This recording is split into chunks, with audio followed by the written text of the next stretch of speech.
우리 여전도에 여기 올라오시니까 여기가 풍성하게 꽉 차 보이십니다. 특성 감사합니다.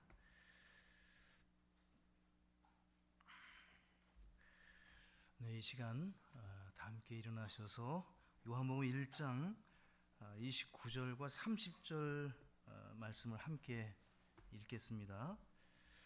다음 날 요한이 예수님께서 자기에게 오시는 것을 보고 이르되 세상 죄를 제거하시는 하나님의 어린 양을 보라.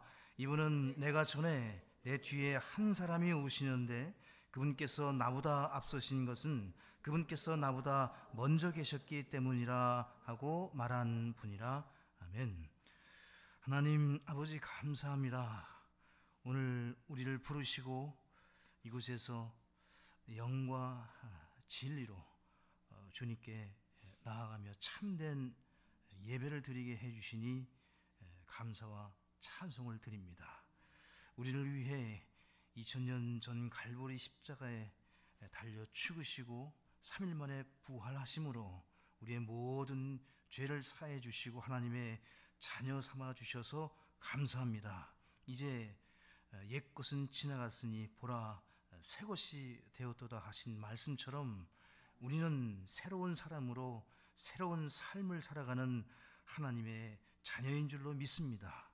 오늘도 이 영의 음식을 받고자 하오니 우리의 심령을 주님께서 낮추시고 우리의 마음을 열게 하시고 그 말씀을 잘 받을 수 있도록 성령께서 전하는 자나 듣는 자나 모두가 아멘으로 순종하는 놀라운 시간으로 인도해 주시옵소서. 두세 사람이 주의 이름으로 모인 곳에 주님 그 한가운데 계신다 하셨사오니 주님을 참 주님의 임재를 우리가 체험할 수 있도록 말씀으로 도와주시고 성령으로 역사해 주시고 우리의 어긋나고 잘못된 것들 하나님께서 바르게 해 주시고 우리의 마음속에 더럽고 추한 것들이 찌꺼기처럼 남아있다면 불같은 말씀으로 회개케 해 주시고 정결케 해 주시고 주님 앞에 새로운 마음으로 설 수 있도록 인도해 주시옵소서. 아버지 하나님 함께 못하시는 성도님들 어느 곳에 있든지 지켜주시고 평안한 가운데 주님을 소망하는 가운데 하나 되어 또 한 가지로 주님께 예배할 수 있는 그런 일들을 허락해 주시옵소서. 시종을 주님 손에 의뢰합니다. 함께 해 주시옵소서. 예수님의 이름으로 기도합니다. 아멘. 오늘은 예수님의 자기 계시 마지막 순서로 하나님의 어린 양이라는 제목으로 말씀을 나누겠습니다. 우리 주님께서 이 성경 곳곳에 자신을 보이시고 그 영으로 깨닫게 하시는데 나는 주니라 그리고 나는 예수라. 지난주에 지상에서 하나님의 이름을 우리에게 주시고 하늘로 승천하신 후에 바울에게 자신을 나는 예수니라 하셔서 지상에서 사용하신 이름을 저 하늘에서도 동일하게 사용하신 걸 볼 때 우리의 이름도 하나님이 다 기억하시고 우리를 부르시고 영원히 우리를 인정하시고 알아주시고 우리와 함께 교제하신다는 것이죠. 근데 오늘은 이 하나님의 어린 양에 대한 말씀을 보실 텐데 알파와 오메가로 그 계시, 환상 계시, 그 계시가 충만한 그 마지막 시대에 말씀으로 역사하신 그분이 어떻게 등장을 하시냐면 어린 양으로 등장을 하세요. 나는 예수라. 그 예수라는 단어가 계시록에 12번 나오는데 어린 양이라는 그 단어는 26번, 2배 이상 나오는 거예요. 어린 양으로. 성경에 이 동물이 많이 등장을 하죠. 뭐 이리도 있고 양, 또 사자, 독수리, 뱀, 용, 소, 여우, 돼지, 개, 대표적으로 이런 동물들이 말씀에 인용되면서 표현되고 있습니다. 성경에서 일이다 그러면 이 거짓 교사, 양의 탈을 쓴 거짓 교사를 하나님께서 부르실 때 이리와 같다. 또 일꾼과 사역자들, 이 목회자들을 소로 표현을 합니다. 그러니까 이 목회자들은 소처럼 여러분 부리셔야 돼요. 저는 소입니다. 또 여러분과 저는 소입니다. 하나님 바라보고 그냥 일하는 겁니다. 열심히 누가 뭐 알아주든 못 알아주든 신실이 우리가 가지고 있는 핵심 자세죠. 이 소가 얼마나 신실합니까? 그죠? 나서부터 죽을 때까지 가죽까지 모든 거 다 죽어가지 않습니까? 이거 완전히. 또 마귀는 뭐라고 표현됩니까? 용, 그죠? 옛 뱀, 그 다음에 사자로 표현되는 게 또 이 사탄입니다. 근데 어떤 사자? 울부짖는 사자입니다. 우리 주님은 유대 지파의 사자로 등장하시는데 이 마귀는 모방하는 자로서 예수님을 살짝 본떠가지고 사자로 등장을 하는데 울부짖습니다. 이 growing 하면서 이제 삼킬 자를 찾는 거죠. 사자와 같이 약하고 어리고 병든 것들을 먼저 찾는 것처럼 믿음이 약하고 말씀에서 떨어지고 교회에서 멀리 떨어져 있는 사람들부터 찾는 거죠. 뭐 그 동물의 왕국 보시게 되면 제일 강한 자부터 치는 동물이 사자가 아닙니다. 늘 약한 것부터 찾는 거예요. 마지못해 마지막에 이제 힘센 상대와 싸우게 되죠. 또 우리 바리새인들과 서기관들, 이 위선자들은 뱀, 또 독사로 표현되고 있습니다. 그리고 이 사도 바울은 할례파 유대인들을 가리켜 개라고 표현을 하고 있습니다. 그래서 예수님을 믿는 것 같은데, 예수님을 온전히 따르는 것 같은데 결국은 가짜인 거죠. 그들을 개라고 표현하면서 이 개들을 조심하라고 했습니다. 옛 뱀, 용, 사탄으로 표현하시는데 우리 예수 그리스도는 어린 양으로 표현하십니다. 어린 양. 저 같으면은 더 용보다 뱀보다 훨씬 강한 동물로 표현할 텐데 이 계시록에 용을 이기고 옛뱀을 물리치는 그 동물은 어린 양입니다. 어린 양이에요, 여러분. 이 양의 특징이 사람하고 가장 영적인 사람들의 모습을 가장 잘 보여주는 동물이 이 양입니다. 양은 앞발이 짧아가지고 뛰지를 못합니다. 뛰면 어떻게 되는 겁니까? 넘어지는 겁니다. 뛸 수가 없어요. 도망갈 수가 없어요. 이 양은 그러니까 잡힐 수밖에 없게 구조가 되어 있습니다. 여러분과 저는 목자가 없으면 죽습니다. 주님이 목자장이시고 목자이신 동시에 어린 양이세요. 그분이 목자이시면서 자신을 어린 양으로 계시하셨습니다. 그래서 여러분과 저를 제일 잘 아세요. 본인이 친히 어린 양이시고 목자이신 겁니다.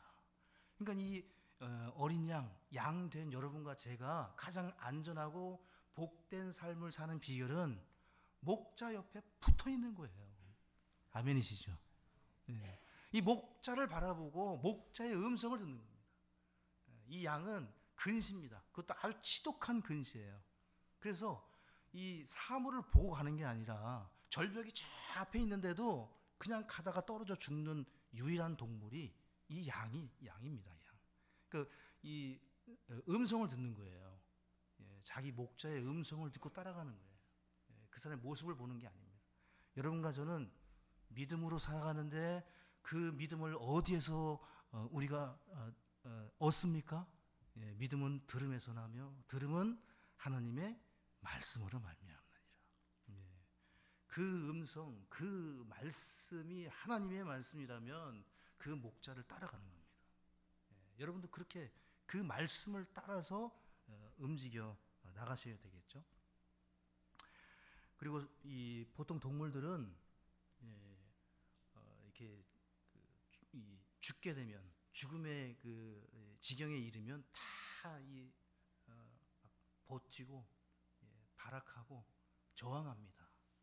어릴 때 어머님은 콩나물 공장을 하셨고 아버님은 돼지를 키우셨어요. 돼지뿐만 아니라 뭐 소, 돼지, 멧돼지, 칠면조. 저는 초등학교 때부터 초등학교 5학년 때부터 그 진자전거를 타고 집에 가면은 어머님이 아침에 깨우셔가지고 콩나물 배달을 시키셨어요. 그래갖고 오산 시장에 콩나물 배달을 진자전거, 키가 좀 작았는데 자전거가 저보다 훨씬 커요. 예. 그래서 이게 자전거는 바퀴를 굴리면 잘 갑니다. 키가 작아도. 근데 문제는 내릴 때예요. 예, 사람하고 짐은 달라가지고 사람은 내릴 때 알아서 서로 맞춰가지고 이 합의해서 내릴 수 있는데 짐은 이 무게를 제가 감당이 안 되는 거예요. 그래서 무지하게 콩나물 떨어뜨렸습니다. 근데 지나고 보니까 어머님이 한 번도 저를 혼내신 적이 없어요. 저녁에 어머니랑 같이 손잡고 그 수금하러 갔던 기억이 나거든요. 그러면 그 시장 그 아주머님들이 콩나물 다 풀어줘가지고 뭐 남는 게 없어요. 그러면 어머님이 그냥 그 돈을 못 받으셔가지고 저 데리고 다니시면서 저를 혼내신 적이 없어요. 다 나 때문에 그게 돈을 못 받으신 건데. 그리고 이제 휴일이 되면은 토요일과 일요일 되면은 제가 얼마나 놀고 싶겠습니까? 그죠? 여러분? 근데 아버님이 저를 딱 125cc 오토바이 그 앞에 휘발유 넣는 통에 저를 딱 앉으십니다 또. 예. 그 아들이 저밖에 없으니까.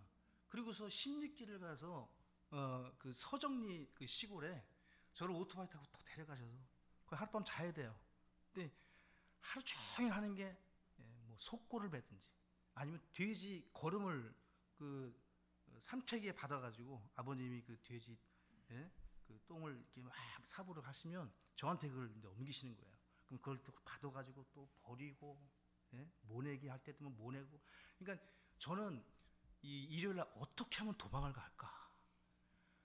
그리고 이제 월요일 학교 가면 애들이 저한테 막 이제 냄새가 나는 거예요. 그러니까 제가 그때부터 이 강박증이 생겼어요. 막 씻는 거. 어디 갔다 오면 다 씻는 거예요. 샤워부터 하고 막 다 씻는. 지금도 약간 남아 있는 것 같습니다. 예, 그렇게 예, 그 왜 말씀을 드리냐면 아버님이 이 돼지를 너무 사랑하셔가지고 많이 드셨어요. 또 이 집에 있는 강아지하고 정보 이 좀 정이 들만하면 없어져요. 아버님이 다 드시는 거예요. 때만 되면은. 근데 그 잡는 장면을 저 안 보는 데서 하시면 좋겠는데 어릴 때 여러분 돼지 소 잡을 때 살벌합니다 진짜. 예? 그 막 도끼나 그 해머로 정수리를 정확하게 쳐야 되거든요. 근데 이 돼지나 이 소는 점잖아요. 그래도 이 돼지는 잘못 맞으면 온 동네가 난리가 납니다. 이제 돼지 이제 멱다는 소리가 그때 나는 거예요. 이제 그런 걸 이제 개도 그렇고 때려서 잡고. 예. 그러니까 모든 동물은 죽을 때 곱게 안 죽습니다. 근데 무엇을 말씀드리냐면 이 양은요 반항하지 않습니다. 유일하게 반항하지 않는 동물이 이 양입니다. 양은 자신이 지금 죽는 그 순간에도 끔찍하지 않고 그냥 죽음을 받아들이거든요. 우리 예수님이 목자장이시면서 순양 어린 양이셨습니다. 여러분과 저를 위해서 미리 다 계획하시고 정하신 거죠. 성경에 이 어린 양의 왕자, 어린 양의 책, 어린 양의 진노, 어린 양의 피, 어린 양의 혼인잔치, 어린 양의 아내, 어린 양의 12사도 계시록에 나오는 단어들입니다. 온통 어린 양이에요. 이 어린 양, 우리 예수님이 성경에 보시게 되면 하나님 우편, 하나님 오른쪽에 앉아 계시다고 되어 있잖아요. 그죠? 근데 이 계시록에 하나님이 어린 양이 앉아 계세요. 어디에 앉아 계시면 하나님의 보좌에 앉아 계세요. 그러니까 성경에 여러분이 하나님 오른손 또는 우편 나오면은 여러분 그 표현입니다. 하나님의 자리예요. 예. 하늘에는 하나님이 앉는 자리가 있고 예수님이 앉는 오른쪽에 있는 자리가 있는 게 아니라 하나님의 자리를 오른편이라고 불러요. 그게 계시록에는 하나님의 왕좌에 앉아 계세요. 어린 양이 그 우편에. 그 우편이 하나님의 왕자예요. 예. 그 자리에 유일하게 앉으시는 분이 바로 이 어린 양이십니다. 이 목자장이면서 하나님의 어린 양으로 계시되는 이 계시는 창세로부터 인류에 계시된 진리입니다. 이 창세부터 이미 어린 양이 계획이 돼서 성경의 증거가 되고 있는 겁니다. 그래서 오늘은 이 어린 양에 대한 사실 7가지로 정리해서 함께 어린 양을 살펴보시겠습니다. 그 첫 번째는 예수님은 세상 죄를 제거하는 하나님의 어린 양이십니다. 우리 본문을 같이 읽어보셨는데 1장 29절을 다시 보시면 다음 날 요한이 예수님께서 자기에게 오시는 것을 보고 이르되 세상 죄를 어떻게 하십니까? 제거하시는 거죠. 테이크어웨이입니다. 죄를 지는 표현은 이 의미를 다 담지 못합니다. 죄를 질 뿐 그걸 어떻게 하시는 거죠? 제거하시는 거예요. 본인이 지시고 그 죄를 제거하시는 겁니다. 구약의 죄는 덮는 거예요, 여러분. 어떻게 해요? 양과 염소와 희생 헌물들을 통해서 덮고 또 덮고. 근데 신약에 와서 주님께서 갈보리 십자가에서 죽으실 때는 그 죄를 덮을 뿐만 아니라 어떻게 해요? 완전히 과거, 현재, 미래 모든 인류의 죄를 단 한 번 죽으심과 그 보혈로 말미암아 다 씻으시고 제거하신 줄로 믿습니다. 그래서 요한복음 1장 36절에서도 침례 요한은 반복해서 주님을 이렇게 증거합니다. 예수님께서 걸으실 때 그분을 보고 이르되 하나님의 어린 양을 보라. 그러니까 그 말씀을 하면서 이분이 어떠한 죽음을 맞이하실지 침례 요한은 이미 우리에게 계시를 해주시는 거예요. 성경에 나오는 어린 양은 다 죽습니다. 다 살해를 당합니다. 다 죽임을 당합니다. 하나님께서 아담과 하와가 범죄했을 때 그들이 무화과 나무 잎으로 풍성하게 자신의 수치를 가리고 있을 때 주님은 준비해 놓으셨죠. 네. 그 어린 양이라고 나오지 않지만 가죽 옷을 입히셔서 그 어떤 동물인지 알 수 없지만 우리는 알아요. 어린 양인 것을. 가인과 아벨이 어떻게 나아갑니까? 예물을 각자 바치는데 이 아벨이 이 양과 그리고 기름을 가지고 그 동물과 어린 양과 그 기름을 가지고 하나님께 드립니다. 하나님께서는 아벨의 어떠함을 보시는 게 아닙니다. 가인의 어떠함을 보시는 게 아닙니다. 그가 가지고 나온 그것을 보십니다. 무엇을 보셨습니까? 어린 양을 보신 거예요. 어린 양을 보신 거예요. 그 어린 양이 가죽으로, 그 다음에 기름과 그 헌물로, 그리고 이 모세의 율법을 통해서 성전에 드려진 그 제물들을 통해서 계속해서 어린 양의 모습이 확연히 드러나면서 이제 주님이 사람의 몸을 입고 어린 양으로 오신 거예요. 사람이 걸어가고 있는데 4발 달린 어린 양이 지금 2발로 걸으시는 하나님의 어린 양 누구십니까? 예수님이에요. 그 예수님의 모습을 그대로 보여주시면서 이 어린 양이 계시록에 등장하시면서 모든 것을 다 정리하십니다. 하나님의 어린 양, 예수님의 정확한 호칭이고 신분이고 그분의 사역입니다.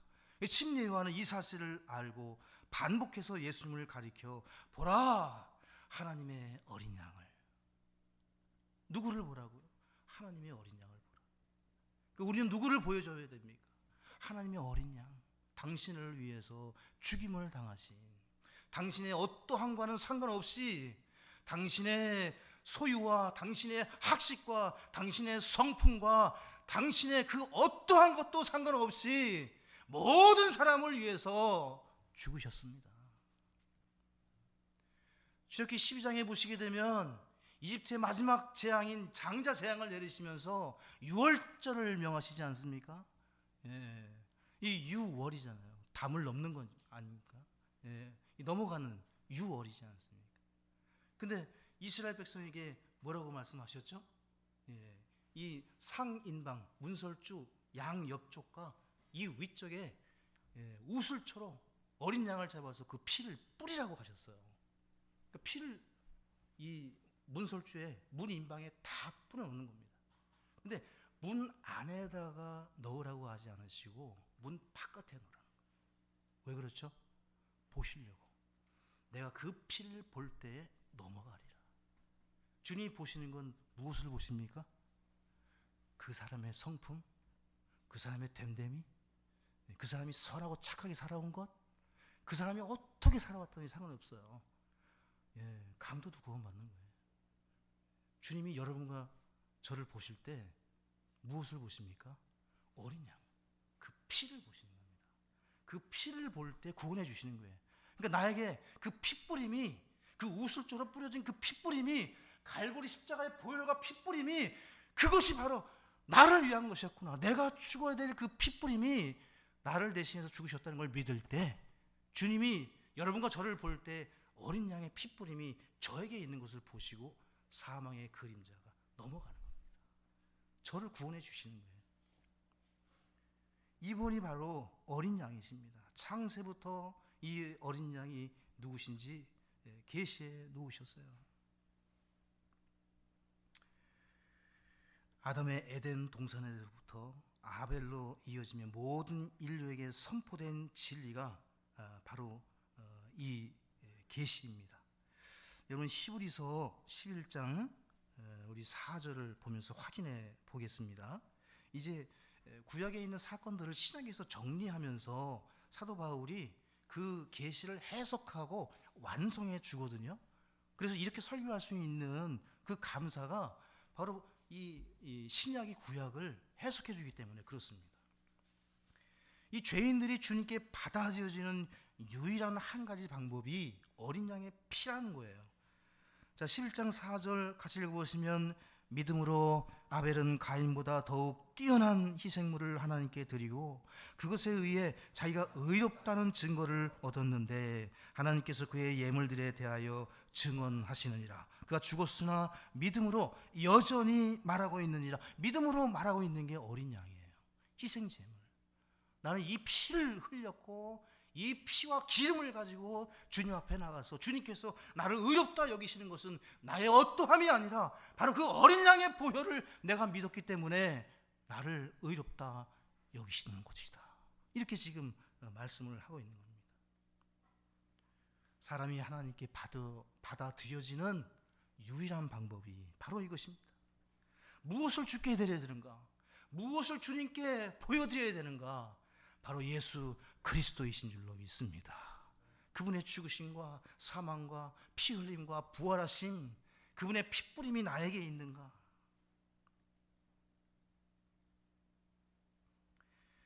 우리 창세기 22장 8절로 한번 가보시면 이 계시가 더욱 확실하게 보여지는데 이 아브라함이 아들 이삭을 바칠 때 하나님께서 하시는 말씀입니다. 창세기 22장은 성경의 핵심 장이고요. 아브라함은 하나님의 선지자였습니다. 대언자였어요. 하나님의 말씀을 전했던 사람이에요. 그래서 이 아브라함이 유일하게 한 예언이 창세기 22장 8절입니다. 이 사건은 신약에도 많이 인용이 되거든요. 그래서 22장 8절에 별표시 한 3개 정도 해놓으시고 아브라함이 한 예언이에요. 이거는 예언. 근데 이 예언이 그대로 이루어지죠. 같이 읽어보시면 아브라함이 이르되 내 아들아 번제 헌물로 쓸 어린 양은 하나님께서 자신을 위하여 예비하시리라 하고 이렇게 그들 두 사람이 함께 가서 모리아산으로 지금 말씀을 듣자마자 아들을 데리고 장작을 이삭에게 지고하게 하고 본인은 칼을 갖고 칼과 불을 가지고 모리아산으로 출발하면서 이 예언을 하는 겁니다. 이삭이 물어보죠. 아버지 장작과 칼과 불은 있는데 그 우리가 드릴 그 동물 희생 제물은 어디 있습니까? 그때 아브라함이 예언을 하는 거예요. 번제 헌물로 쓸 어린 양은 하나님께서 자신을 위해 예비하시리라. 이 번역은 이렇게도 번역을 할 수 있지만 이게 이제 그 사형식으로 이 영어를 번역했는데 5형식으로 번역이 가능합니다. 그래서 이 주어, 동사, 목적어, 그리고 목적격 보어로.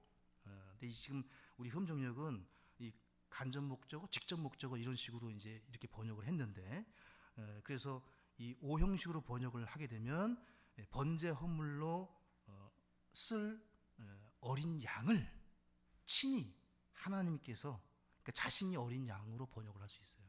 하나님 자신이 어린 양이에요.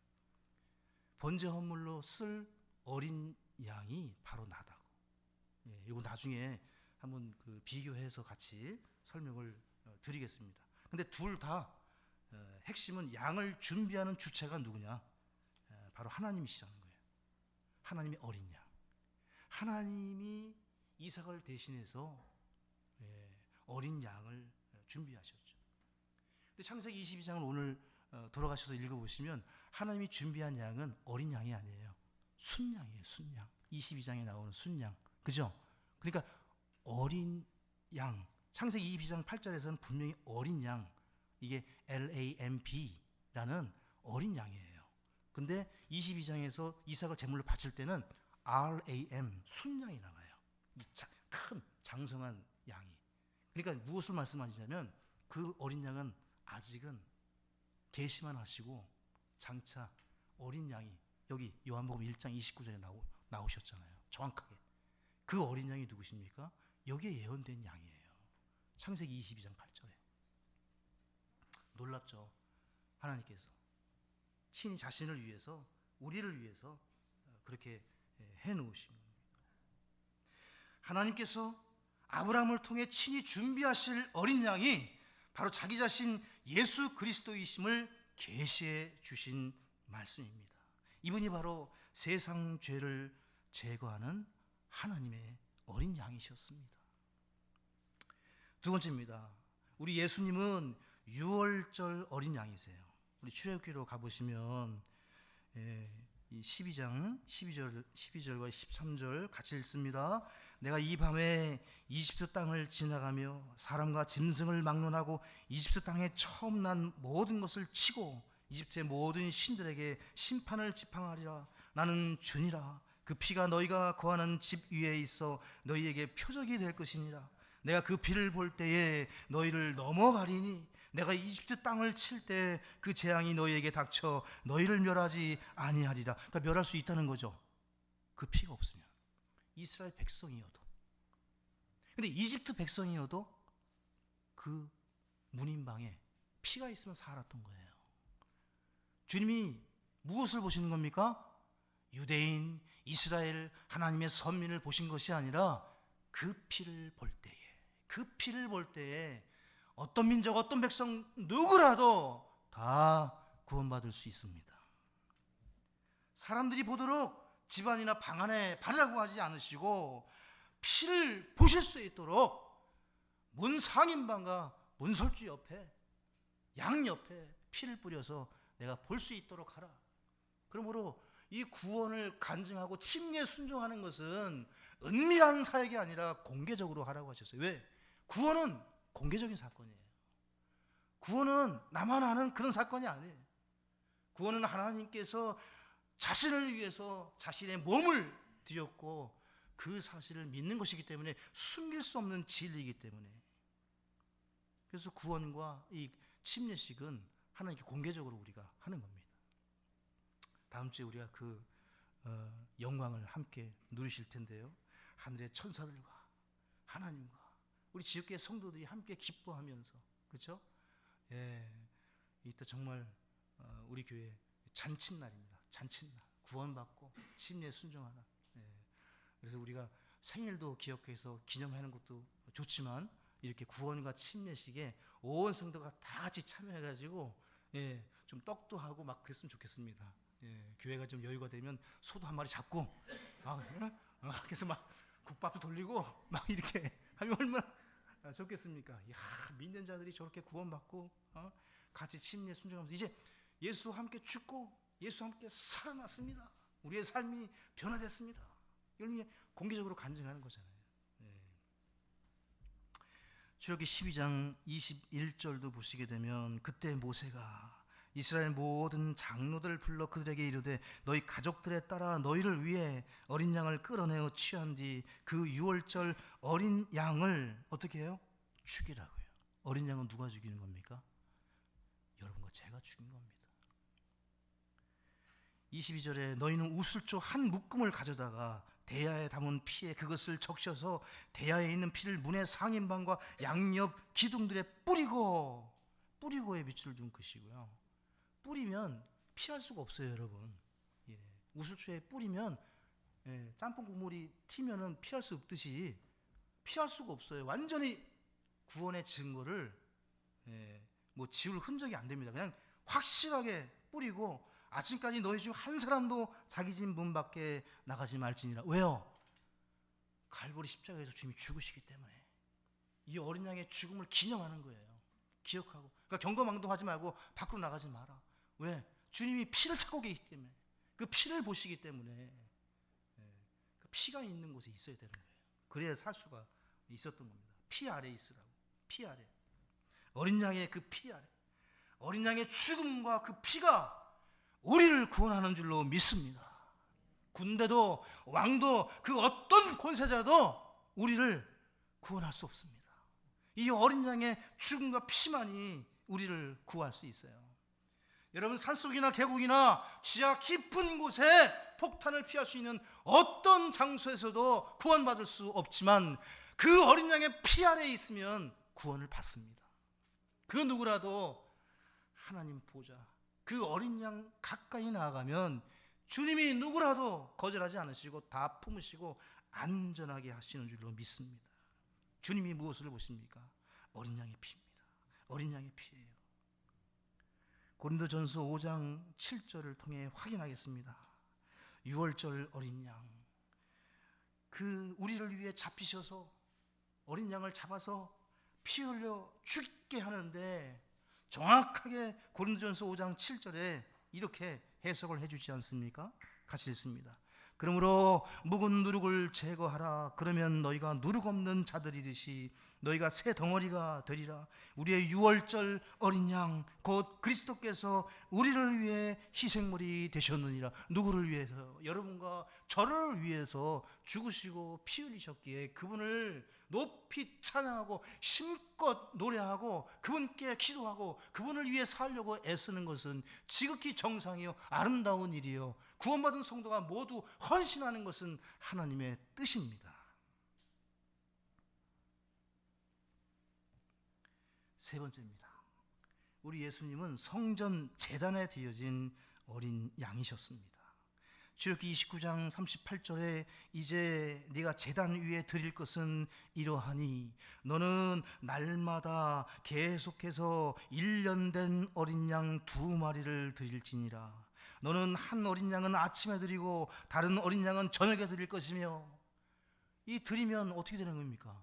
어린 양을 죽여서 그 피를 제단 네 귀퉁이에 뿌리고 제단에 그 제단 속에 이 5 큐핏 죽음을 의미하는 5이라는 숫자 그 제단 지옥을 의미하는 그곳에 그 헌물을 넣고 아침에도 태우고 저녁에도 태우고 그 제단을 볼 때마다 나의 죄, 저 죄가 저 제단에서 저 희생 제물이 나 대신 죽는 것처럼 죄가 없어지는구나. 근데 구약의 죄는 덮이는 거예요. 그래서 날마다 계속해서 아침 저녁으로 끊임없이 덮는 겁니다. 덮고 덮고 덮고 덮고.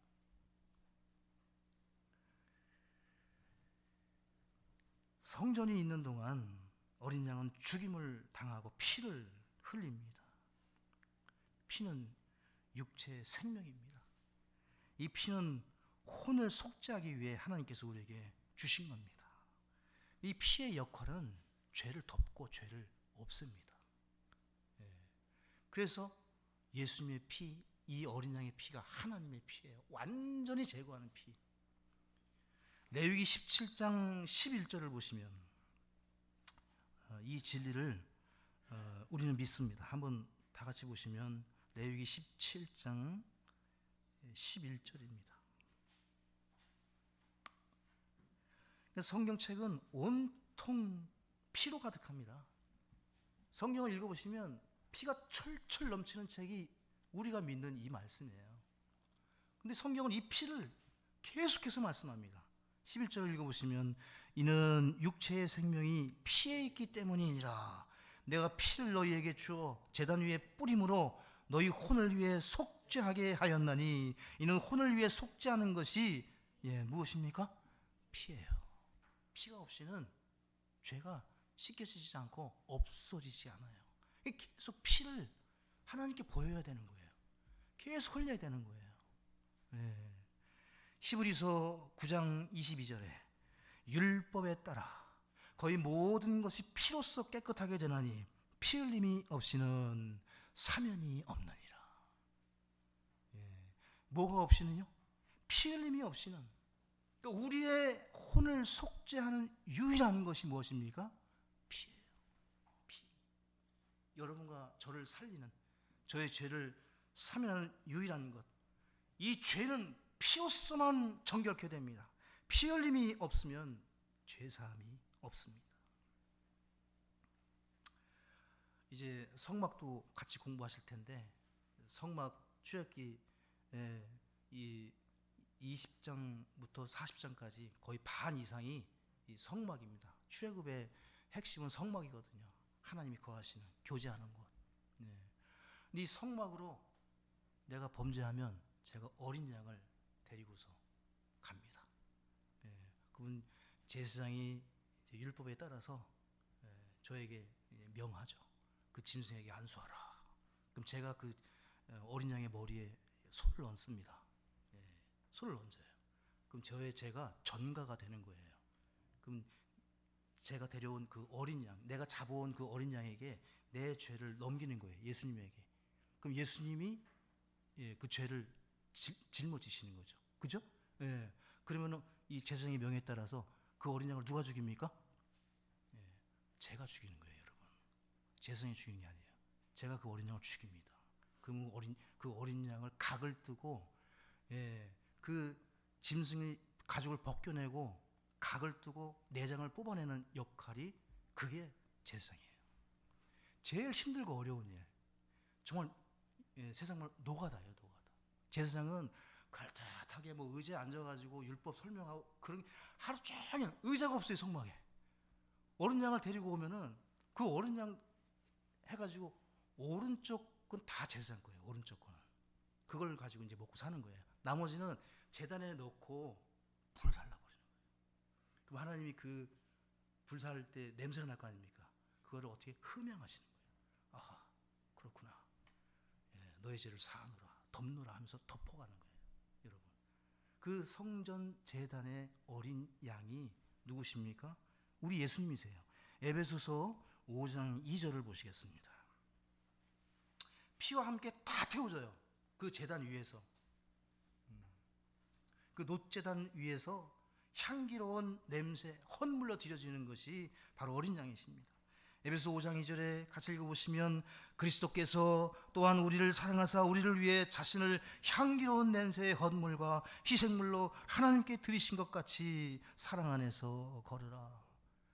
사랑으로, 자원해서 주님이 이 어린 양 향기로운 냄새의 헌물이 되시기 위해서 하신 겁니다. 성도 여러분, 성전 제단 위에 놓인 그 어린 양을 죽인 사람이 누구라고요? 기억하십시오. 제사장이 아닙니다. 예수님은 누구 때문에 죽으셨습니까? 저 때문에 죽은 거예요. 저의 죄 때문에 죽으시고 제가 그분을 죽인 겁니다. 참 놀라운 계시입니다. 본인이 죽어야만 이 죄가 사해지고 우리가 살 수 있다는 걸 아시고 하나님의 사랑이 아니고선 이 일을 누가 하겠습니까? 주님이 그 일을 하셔서 여러분과 저의 죄를 속해 주셨습니다. 우리가 구원받기 위해서. 네 번째입니다. 예수님은 흠도 점도 없는 어린 양이셨습니다. 베드로전서 1장 19절에 흠도 없고 점도 없는 어린 양의 피 같은 그리스도의 보배로운 피로 된 것이니라. 여러분, 중요한 말씀입니다. 이 말씀이 아니고서는 우리가 구원받을 길이 없습니다. 흠도 점도 없는 완전한 어린 양이셔야 우리가 구원받을 수 있습니다. 그분은 모든 면에서 완전하신 분입니다.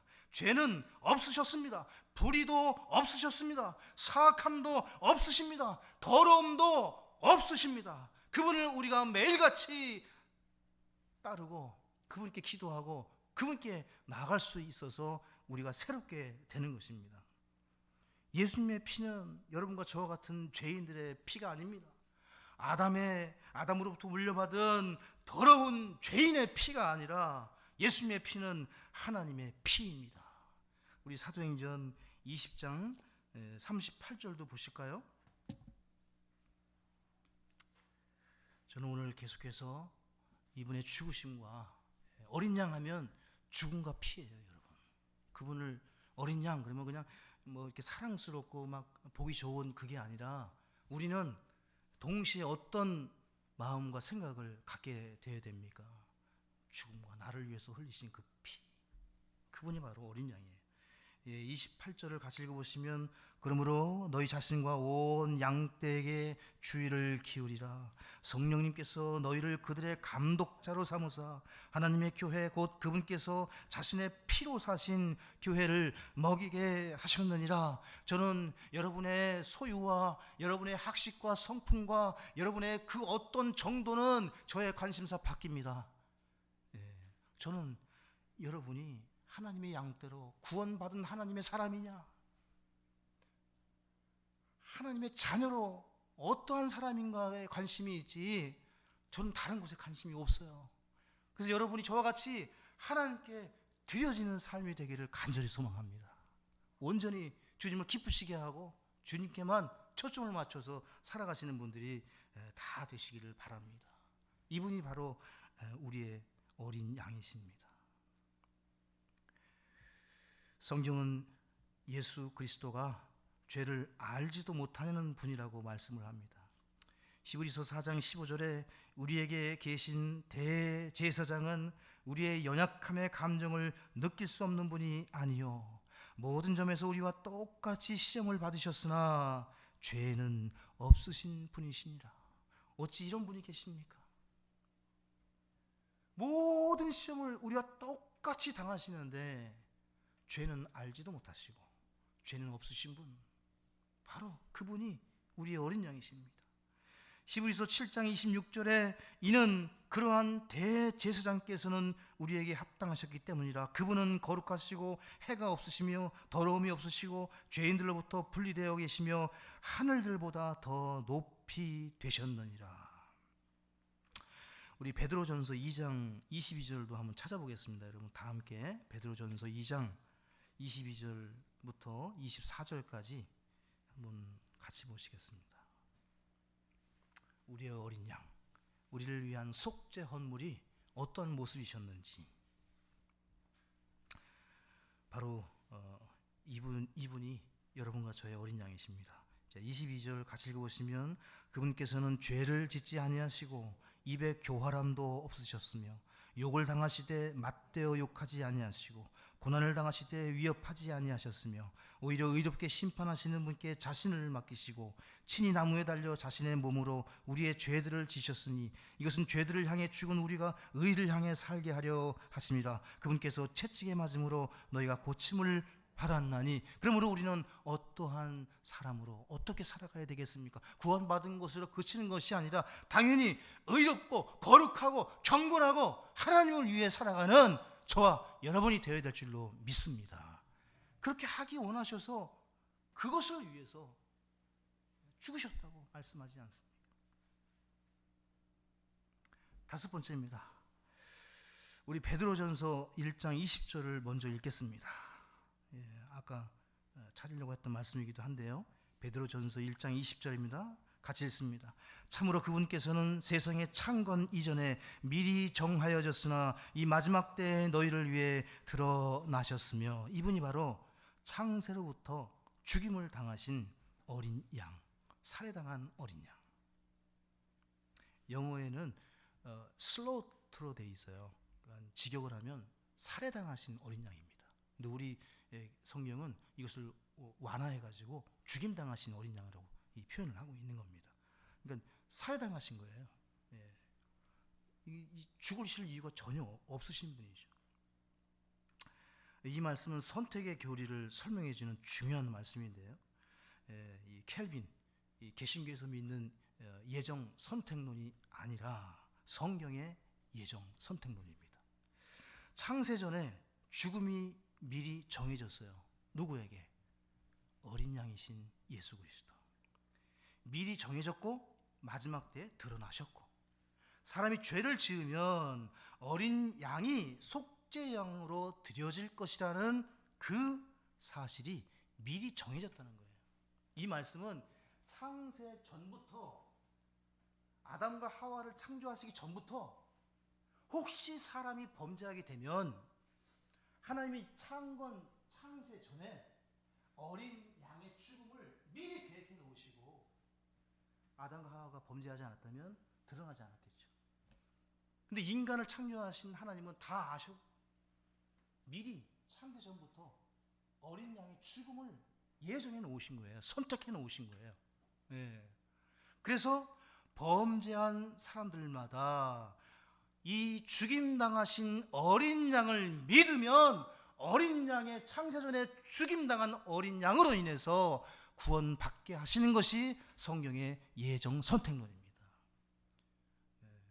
그 누가 잘못 가르치는 것처럼 어떤 사람은 아무리 예수를 믿어도 지옥, 어떤 사람은 아무리 형편없이 살아도 천국, 미리 구원이 다 예정되고 선택, 하나님이 지옥 갈 사람, 천국 갈 사람 다 정해놨다는 그런 잘못된 예정 선택론이 아니라, 이 말씀은 창세전에 이미 죽임당할 어린 양을 계획해 놓으시고 그 사람의 범죄를 다 해결하실 것을 누구에게? 예수 그리스도에게. 그러니까 예수 그리스도를 믿는 사람은 선택받는 거예요. 예정되는 거예요. 이 말씀이 우리에게 이루어진 줄로 믿습니다. 그래서 요한복음 1장 29절에 다음날 요한이 예수님께서 자기에게 오시는 것을 보고 이르되 세상 죄를 제거하시는 하나님의 어린 양을 보라. 아직 죽지도 않으셨는데 침례 요한은 이 말씀을 통해서 그 계시를 보고 있는 거예요. 아하, 죽임당하실 어린 양이 오시는구나. 이미 창세전부터 계획되신 그분을 하나님의 계시를 통해서 이 말씀을 기록하고 있는 거예요. 이 세상 사람들은 누구를 봐야 됩니까? 이 어린 양을 봐야 살 수가 있는 거예요. 사람은 죄를 지으면 그 죄의 삭스로 죽게 됩니다. 그러니까 죽을 뿐만 아니라 히브리서 9장 27절에 심판이 있습니다. 근데 그 해결책이 무엇입니까? 바로 베드로 이 전서 1장 20절이에요. 창세전에 미리 정해진 어린 양. 여러분 에베소서 우리 1장 4절을 같이 찾아보겠습니다. 에베소서 1장 4절입니다. 여기에 보시게 되면 같이 읽습니다. 이것은 우리가 사랑 안에서 자신 앞에 거룩하고 흠이 없게 하시려고 세상의 창건 이전에 그리스도 안에서 친히 우리를 택하시며, 여기 정확하게 성경이 해석을 해주고 있잖아요. 세상의 창건 이전에 그리스도 안에서, 예수를 믿게 되면 세상의 창건 이전에 계획된 그 선택과 예정 속으로 들어가는 거예요. 누구든지 예수를 믿으면 예정되고 선택되는 겁니다. 누구든지, 정해진 사람만이 아니라. 하나만 더 보시죠. 계시록 13장 8절입니다. 그래서 여러분 인터넷에서 설교도 들으시고 다른 교회도 다니시고 막 우리나라에 거의 70% 이상이 다 개신교고 장로교고 다른 교파니까 거의 전부 다 이 구원 예정론을 가르치거든요. 여러분 아무리 많은 사람이 믿어도 성경대로 믿지 않으면 다 가짜입니다. 다 거짓입니다. 계시록 13장 8절 같이 읽어보시면 땅에 거하는 모든 자들 곧 세상의 창건 때부터 죽임을 당한 어린 양의 생명책에 이름이 기록되지 않은 자들이 그에게 경배하리라. 여기 정확하게 말씀하시죠. 세상의 창건 때부터 어린 양은 어떻게 되어 있는 거예요? 죽임을 당한 어린 양. 이미 그 어린 양은 여러분과 저를 위해서 하나님께서 아브라함에게 창세기 22장 8절에 하나님께서 번제할 헌물은 자신이 친히 준비하시는 것처럼 이미 다 준비해 놓으셨다고요. 이분이 바로 에덴 동산에서 죽임을 당한 가죽옷, 아벨과 아브라함, 계속해서 하나님께서 보여주신 계시는 어린 양의 죽음입니다. 그분이 마침내 때가 되어서 여인의 후손으로 등장하셔서 성육신하셔서 하나님의 어린 양, 요한복음 1장 29절에 계시가 되셔서 등장하신 겁니다. 여섯 번째입니다. 예수님은 심판자요 승리자이신 어린 양이십니다. 계시록 17장 14절에 이들이 어린 양과 전쟁을 할 것이나 어린 양께서 그들을 이기시리니 그분은 주들의 주시요 왕들의 왕이시며 또 그분과 함께 있는 자들은 부르심을 받고 선정된 신실한 자들이니라 하더라. 어린 양의 피와 증언으로 성도들이 승리를 하게 됩니다. 이 어린 양이 책을 가지고 계신데, 어린 양이 책을 취하시고 봉인을 여시면 이 땅에 무엇이 집행됩니까? 심판이 집행됩니다. 심판하시는 분이 누구십니까? 바로 그 약할 대로 약한 것 같은데, 이게 역설이고 모순이고 아이러니고 성경의 역설의 진리입니다. 그분이 심판을 집행하십니다. 계시록 6장 16절에 산들과 바위들에게 이르되 우리 위에 떨어져 왕좌에 앉으신 분의 얼굴과 어린 양의 진노에서 우리를 숨기라. 어린 양이 진노를 바라십니다. 그분이 바로 주님이 재림하셔서 하실 일입니다. 마지막으로 일곱 번째입니다. 여러분, 어린 양의 생명책에 다 기록되어 있으시죠? 그럼 우리는 심판자로 만나는 것이 아니라 우리의 주인으로, 우리의 구주로 만나게 될 줄로 믿습니다. 일곱 번째는 예수님은 통치자이십니다.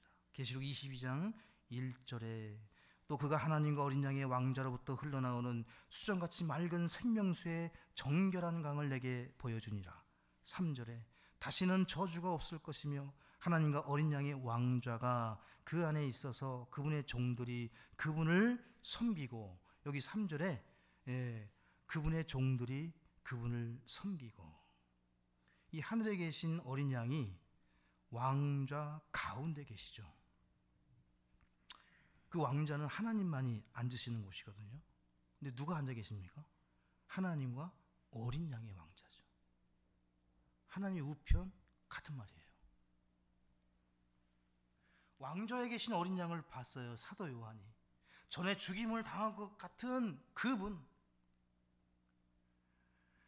요한이 하늘에서 본 예수님은 3년 반 동안 땅에서 보았던 그 예수님이 아닌 거예요. 여기서 보니까 죽임을 당했던 그분, 그 어린 양을 본 거예요, 이 사도 요한이. 이 왕좌에 계신 어린 양께서는 지금 경배를 받으실 뿐만 아니라 여전히 자신의 성도들과 양떼들을 먹이시고 돌보시고 인도하고 계십니다. 여러분, 우리가 천국에 들어가면 살아가는 것입니다. 천국은 계속 말씀드리지만 여기는 그림자입니다. 잠시 잠깐 있다가 없어지는 안개와 같은, 진짜는 여러분 아직 시작도 안 했습니다. 천국은 여러분 살아가는 곳입니다. 그래서 거기는 문도 있고 길도 있고 저택이 있는 거예요, 여러분. 그러니까 여기서 잘 살려고 그렇게 애쓰지 마시고, 저곳에서 진짜 본 게임은 저쪽에 있다고요, 여러분. 근데 주님이 지금 어떻게 그곳에서 여전히 지금 예배를 받으시는 것처럼 그곳에서도 경배를 받으시고 우리를 먹이시고 돌보시고 인도하고 계신다는 겁니다. 믿으십니까? 그분이 하시는 일이, 우리는 계속해서 주님을 교제하고 믿는 자들과 교제하고 사는 거예요. 여러분과 저는 영원히 사는 사람들입니다. 이 사실을 믿으시고 어린 양 되시는 주님을 기억하면서 우리가 감사와 기쁨과 헌신으로 우리의 삶을 이 어린 양께 드리는 저와 여러분이 다 되시기를 바랍니다. 기도하겠습니다. 하나님 아버지, 우리를 위해 창세전에 우리의 죄를